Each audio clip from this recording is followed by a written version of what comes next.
I gotta tell you, right, I get angry when people tell me that. All I give you are solutions. Listen, folks, competing with folks like Glenn Beck and the big liberal stations, you know, and Alex Jones and those guys, it's pretty cool to be in a top 10 list that those guys are in. And we were in the top 5, too, all week last week for at least my show and John Galt's show. And that's pretty awesome, right? Because in that top 5 is Glenn Beck, Alex Jones, George Noory, and, you know, the other talking heads like Rachel Maddow and whatnot. So to be in that kind of select company is pretty awesome. So thank you to you guys for coming over to the Watchman.fm and checking out our shows and keeping us in the top 10 for 9 hours out of the day in the entire country. That is awesome, man. So I don't know. I had to say thank you for that. So let me get into tonight's topic, because this is important, right? Now, before I start putting the pieces in here, I got to explain to you, right? We're talking to Middle America, right? Most folks say, "Oh yeah, you're preaching to the choir," and this is why preaching to the choir is not always a good thing, okay? Because it's going to take the folks that aren't sure what's going on, the guys that have just lost their homes, lost their jobs, the ones who had retirements that they've lost. You know, it's going to take those guys coming on over and helping us out. And, you know, those guys, they haven't been exposed to several facets of information. And so when they look at things, right, this is the way they see it, okay? They look at folks and say, well, didn't you guys say this the other day? Or didn't you say that the other day and it didn't happen? Or you said this and it wasn't for real, and so why should I listen to you? And folks, that's where we're getting to, right?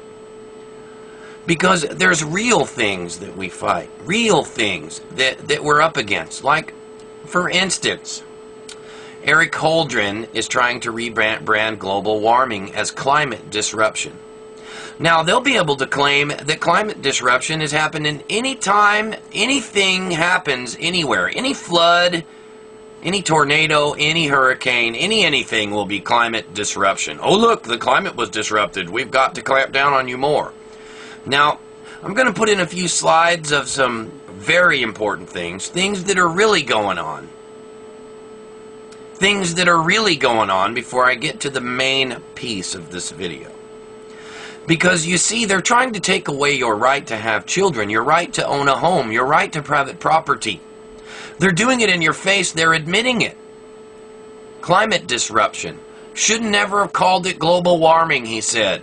Why? Because global warming and global cooling have been completely debunked, and they look like fools. You can't debunk climate disruption, folks.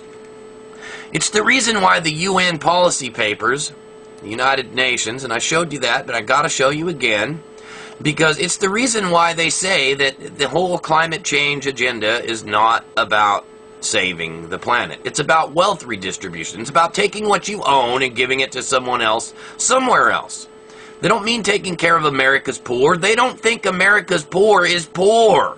They think you're rich. They're comparing you to people that live in grass huts with dirt floors and still hunt wild beasts with sticks.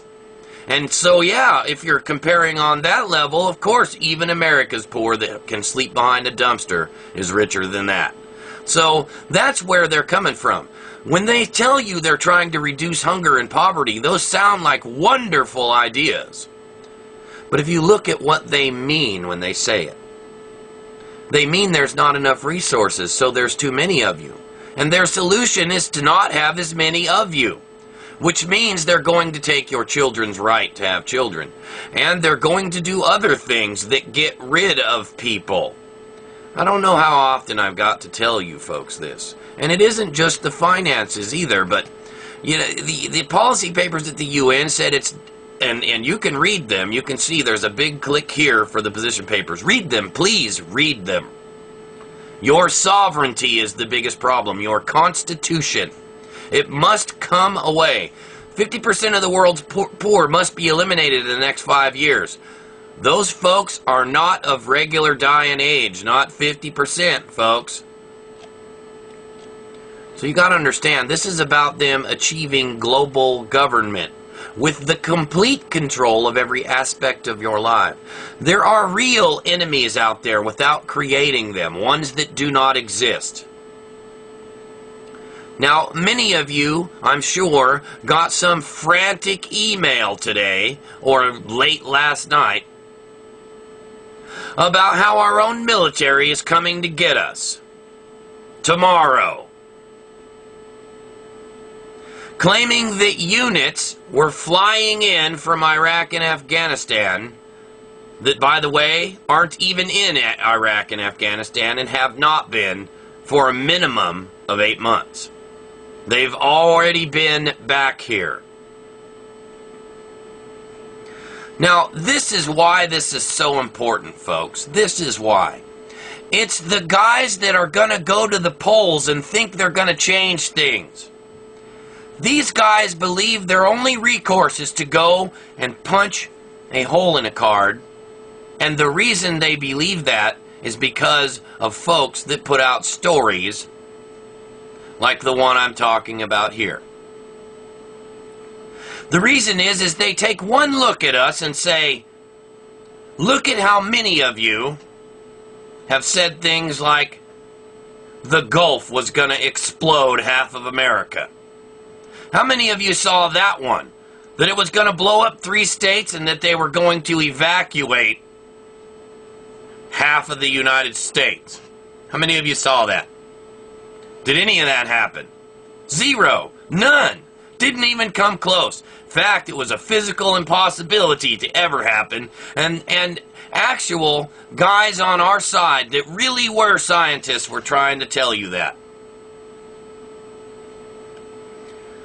That's what kills me about our movement, folks, is that the first thing you should do is if somebody tells you, and this is important, man, if you're in charge of armed men that are planning on defending this Constitution from real threats, how many times do you think you're going to be able to grab your gear, all your rifles and all your stuff, and get to your muster point on a big, giant, unconfirmed report before you get the attention of the authorities or give away your positions? But those aren't the worst parts, but those are things you should look at. Now, the most important part, and back to those folks that believe their only option is to punch a card when it comes time to vote. Because nothing's going to change after the election, folks.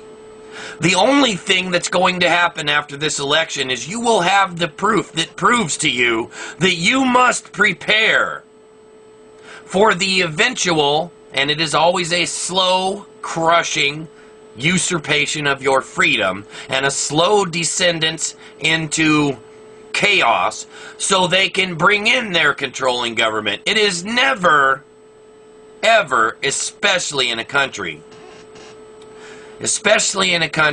whose military by itself could not possibly take over the country. It would take almost 3 million troops from around the globe to help our military enforce martial law. Those are the actual real numbers. You let me know when there's 3 million foreign troops in America. Now, there's been foreign troops in America, and there were some buildups recently. I think they've reached somewhere around 350,000 to 500,000.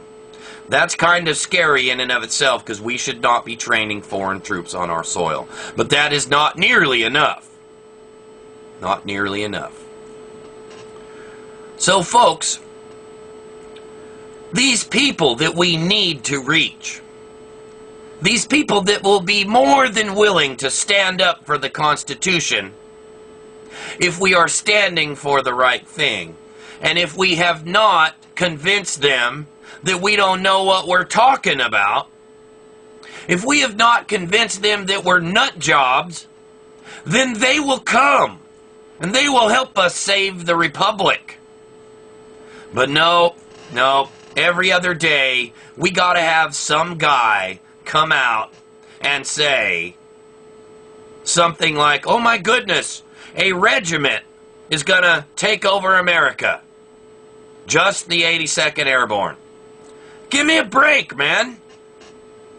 We outnumber the U.S. military by almost, and this is just militia, folks. And I'm not talking about guys that go and play BB gun on the weekend either. I'm talking about real militia that actually train with real weapons and real tactics regularly. We have 10 million.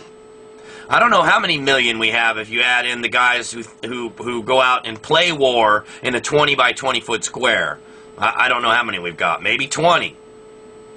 But the fact of the matter is that if we can convince these people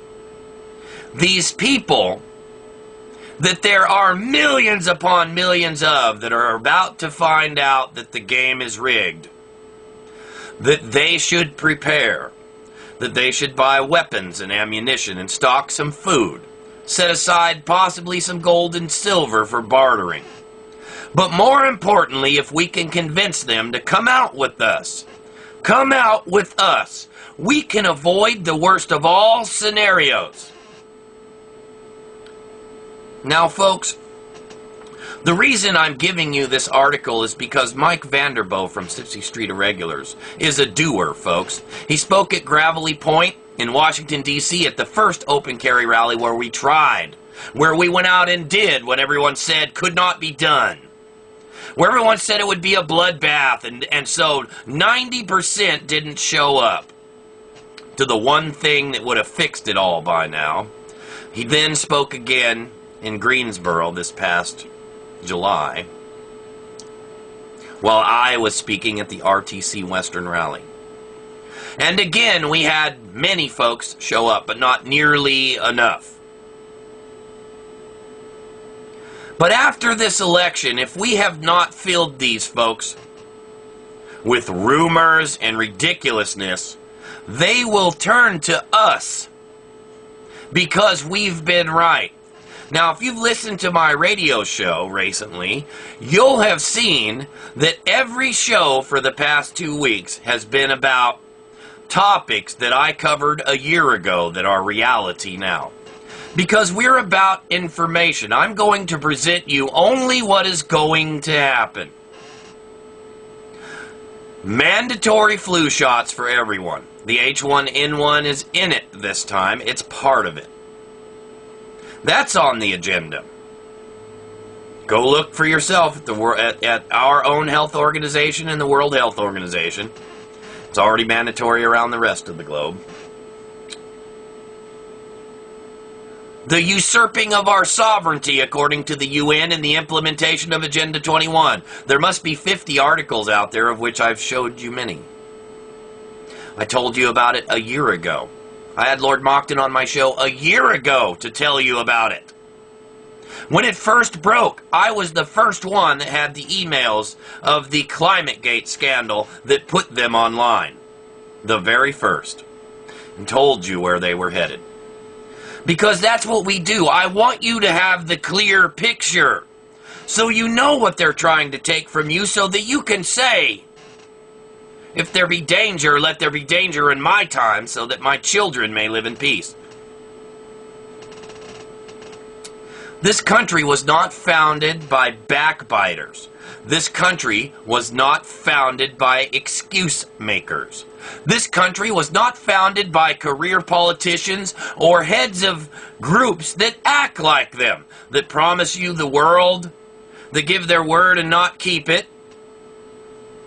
This country was founded by dangerous men of principle who knew they lived in dangerous times, left their families at home to do a dangerous job.